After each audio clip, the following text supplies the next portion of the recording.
अपना ध्यान सम्मुख विराजमान श्री श्री 108 श्री परमहंस महान विभूतियों की ओर लगाते हुए और अपनी मुख रसना को पवित्र करने हेतु एक बार ऊंची और मीठे स्वर में बोलिए जयकारा बोल मेरे श्री गुरु महाराज की जय। बोलो साचे दरबार की जय। बोलो श्री सतगुरुदेव भगवान की जय।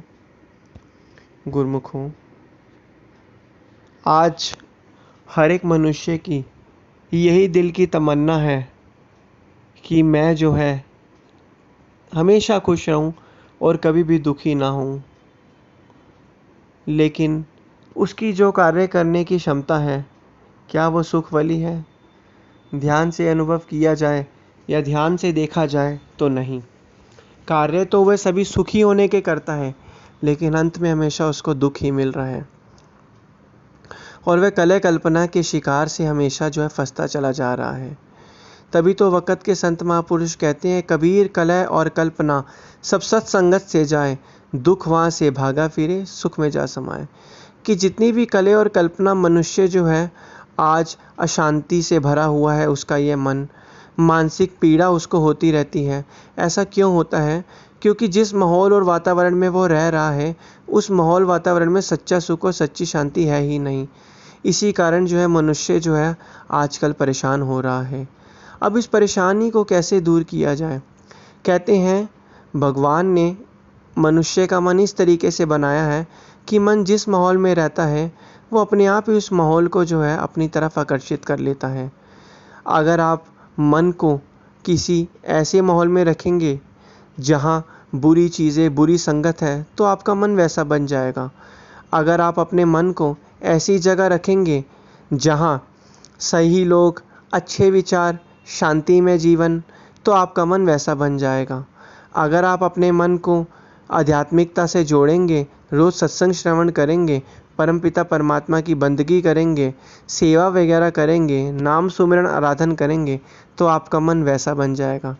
अगर आपका मन धन दौलत के सामान को सोचेगा, चीज़ों को सोचेगा, तो आपका मन वैसा बन जाएगा। अगर आपका मन विषय वासना को सोचेगा, तो आपका मन वैसा बन जाएगा।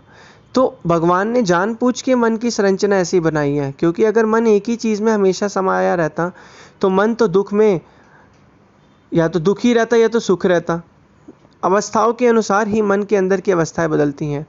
जिस तरीके से आसपास के वातावरण के बदलते बदलते रहने से मन की अवस्था धीरे धीरे बदलती है, इसी प्रकार वक़्त के संत महापुरुष कहते हैं कि मन जो है वो विचारों का समूह है।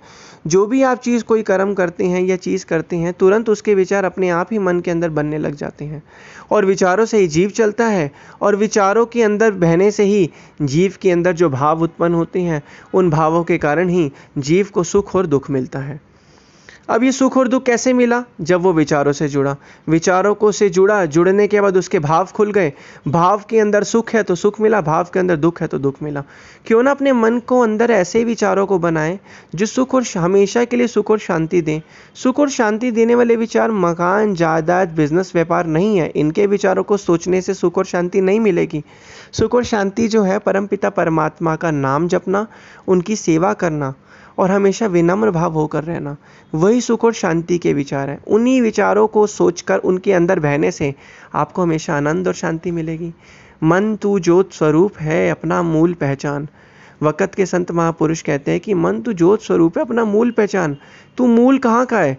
तू ये संसारी पदार्थों के लिए नहीं बना है कि किसी भी विचार और संसारी पदार्थ से जुड़कर तू अपने मन की जो इतनी करोड़ों की पूंजी है मानसिक शांति, उसको बर्बाद कर रहा है। ऐसा क्यों होता है? ऐसा इसलिए होता है क्योंकि हमारे में ज्ञान की कमी होती है, ज्ञान का अभाव होता है। हमें सही और गलत की प्रतीत ही नहीं होता कि क्या सही है क्या गलत है। हमारे अंदर विवेक ही नहीं है, ज्ञान चक्षु ही नहीं खुले। कब खुलते हैं ज्ञान चक्षु और विवेक कब प्राप्त होता है? जब हमें वक़्त के संतों महापुरुषों की चरण शरण प्राप्त होती है। उनके प्राप्त होने के बाद, सत्संग में जाने के बाद जीव के ये ज्ञान चक्षु खुल जाते हैं और उसे सही और गलत का पता चलता है। तो इसलिए गुरुमुखों, कहने का तात्पर्य यही है कि जो विचार आप सोचोगे उसका भाव मन के अंदर पैदा होगा। तो क्यों ना भक्ति रूपी विचारों को बनाया जाए जो हमेशा सुख और शांति देने वाले हैं। जब उनके साथ जुड़ोगे तो भाव भी सुख और शांति वाले होंगे, मन को अपने आप शांति मिलेगी, जीवन आनंद में होगा, आपका ये लोक भी सुखी होगा और परलोक भी सुहेला बन जाएगा। बोलो जयकारा बोल मेरे श्री गुरु महाराज की जय। बोलो श्री सद्गुरुदेव भगवान की जय।